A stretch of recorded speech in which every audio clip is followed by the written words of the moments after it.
Result পাবলিশের দিন এই কাজগুলো ভুলেও করবা না। হাই এইচএসসি 26 আগামীকাল তোমাদের রেজাল্ট পাবলিশ হবে। তো আজকের ভিডিওতে কয়েকটা বিষয় তোমাদের সাথে শেয়ার করব।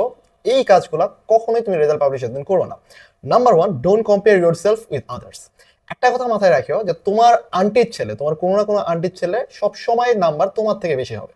তো তুমি হয়তো বা A+ পাইতে পারো, দেখবা যে তোমার কোনো এক আন্টির ছেলে 90+ মার্কস পাইছে, তোমার মাকে ফোন দিয়ে বা তোমার বাবাকে ফোন দিয়ে বলতেছে যে হ্যাঁ হ্যালো শুনছেন যে আমার ছেলে হলো 90+ বা 95+ মার্কস পাইছে।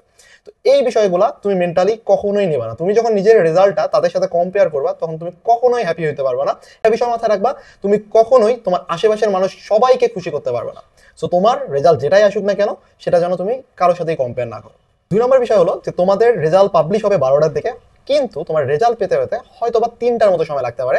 কারণ তুমি ওয়েবসাইটে যতবারই ট্রাই করো না কেন দেখবা যে 1টা বা 2টার আগে তুমি ওয়েবসাইটে কখনোই ঢুকতে পারতেছো না, এবং এটা বাংলাদেশের একটা কমন সিনারিও। তো এর জন্য প্যানিক হওয়ার কোনো মানে নেই। তুমি চেষ্টা করতে পারো SMS এর মাধ্যমে রেজাল্টটা নেওয়ার জন্য, এবং তুমি রেজাল্ট যদি 1 ঘন্টা পরেও দেখো ভাই তোমার রেজাল্টের আসলে কোনো চেঞ্জ হচ্ছে না, তুমি যদি 12টার রেজাল্ট 5টার দিকে যেও দেখো তারপরে তোমার আসলে কোনো রেজাল্টের পরিবর্তন হবে না।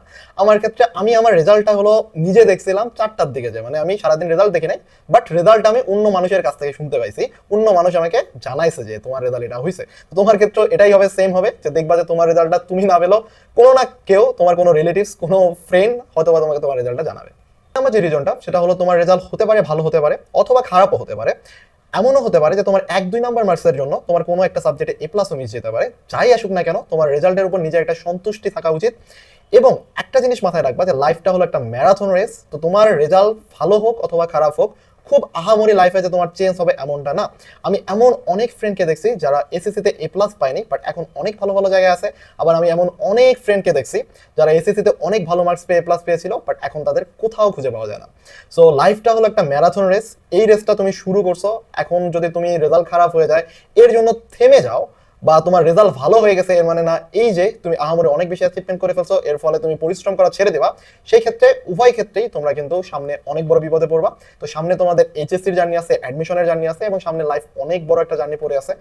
হোপফুলি তোমাদের যাই আসুক না কেন তোমার উচিত তোমার যে রেসটা শুরু করছো সেই রেসটাই কখনোই না থামা। সবশেষে এটাই বলতে চাই, তোমরা যারা ভালো রেজাল্ট করবা তাদেরকে অগ্রিম কংগ্রাচুলেশনস, এবং তোমাদের হার্ডওয়ার্ক তোমাদেরকে পেইস অফ করছে। এখন তোমরা এমন কোনো কাজ করিও না যেন তোমার আশেপাশের কোনো ফ্রেন্ড তোমার রেজাল্ট ভালো হওয়ার কারণে তুমি তাদেরকে খোঁচায় খোঁটা দিয়ে এমন কোনো কথা বলেও না যাতে তারা হার্ড হয় এবং ভিতর থেকে তোমাকে একটা অভিশাপ দেয়। এই জিনিসটা কখনোই নিও না।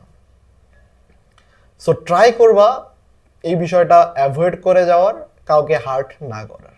সো সব এইচএসসি শিক্ষার্থীদের জন্য যারা এই ভিডিওটা দেখলাম, অল দ্য বেস্ট ফর তোমার রেজাল্ট। হোপফুলি তোমরা তোমাদের এক্সপেক্টেড যে রেজাল্টটা সেটা পাবা ইনশাআল্লাহ।